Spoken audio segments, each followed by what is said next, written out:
एक जंगल में कालू कौवा अपनी माँ और पत्नी के साथ रहा करता था।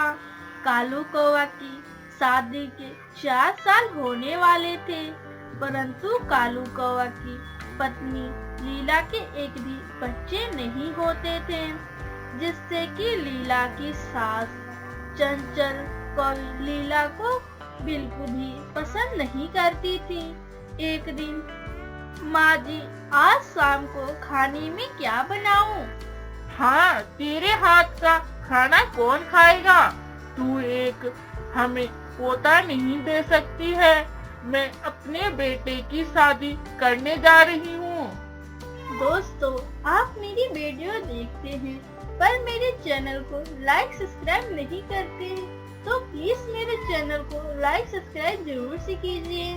माँ, ये आप कैसी बातें कर रही है? मैं कोई दूसरी शादी नहीं करने वाला। आखिर लीला मेरी पत्नी है, मैं उसके रहते किसी और से शादी कैसे कर सकता हूँ? क्यों तेरा मन नहीं करता है कि हमारे घर में भी एक बच्चा हो, तू भी उस बच्चे को खिलाए?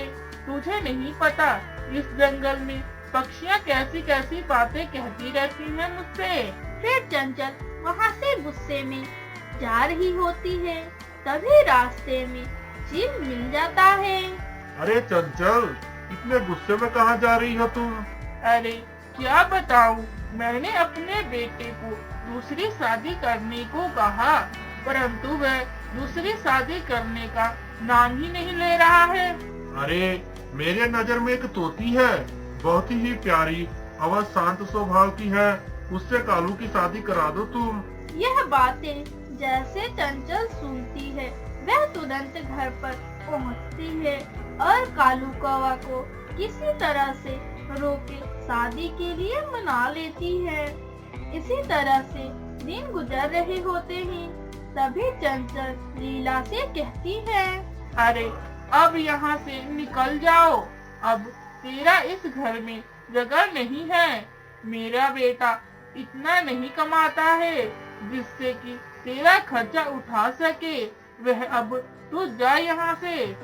माँ जी, ये आप कैसी बातें कर रही हैं? मैं यह घर छोड़कर कहाँ जाऊंगी? प्लीज माँ जी, ऐसा ना करें मेरे साथ। चंचल लीला की एक भी बात नहीं सुनती है और उसे घर से निकाल देती है। इधर लीला गर्भवती थी, परंतु लीला को यह बात पता नहीं था। बेचारी लीला जंगल में इधर उधर भटक रही होती है, तभी वह प्यास की वजह से गिर जाती है। तभी वहाँ से मोरनी गुजर रही होती है। वह जैसे लीला को जमीन पर गिरा देखती है, वह तुरंत उसे उठाकर अपने घर पर ले जाती है। कुछ समय बीतने के बाद जब लीला को होश आता है, अरे कौन हो तुम और वहाँ पर गिर कैसी गई थी? मेरा नाम लीला है, मैं इस जंगल से गुजर रही थी, तभी मुझे बहुत तेज प्यास लग रही थी और चक्कर भी आ रहे थे। हाँ लीला, तुम गर्भवती हो, इसीलिए तुम्हें चक्कर आ रहे थे। लीला, तुम इस तरह से जंगल में उड़ा मत किया करो, घर पर आराम करा करो तुम। यह आप कैसी बातें कर रही हैं?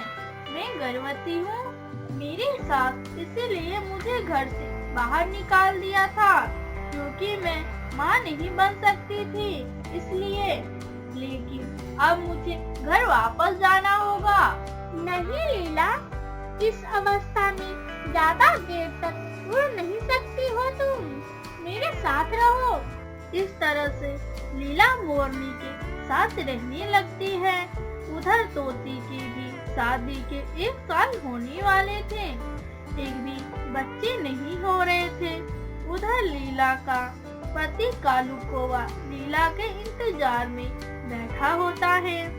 इसी तरह से कुछ दिन गुजर जाते हैं और लीला एक प्यारी सी बच्ची को जन्म देती है। यह बात जैसे कालू कौवा को पता चलता है, वह तुरंत लीला के पास आता है। लीला, क्या तुम ठीक हो? लीला, मैं बहुत ज्यादा डर गया था ये हमारी बेटी है, कितनी प्यारी है। लीला अब चलो घर, माँ तुम्हें देखकर बहुत ज्यादा खुश होगी। हाँ क्यों नहीं, बिल्कुल चलूंगी। फिर लीला अपने पति कालू कौवा और अपनी बेटी के साथ कालू के घर पर जाती है, जहाँ चंचल लीला को देखकर फूट फूट कर रोने लगती है। लीला, मुझे माफ कर दो, मुझसे गलती हो गई, मैं तुम्हारी गुनहगार हूँ। अरे माँ जी, ये आप कैसी बातें कर रही हैं? प्लीज आप मुझसे माफी ना मांगे। फिर लीला चंचल को माफ कर देती है और सारे खुशी खुशी रहने लगते हैं।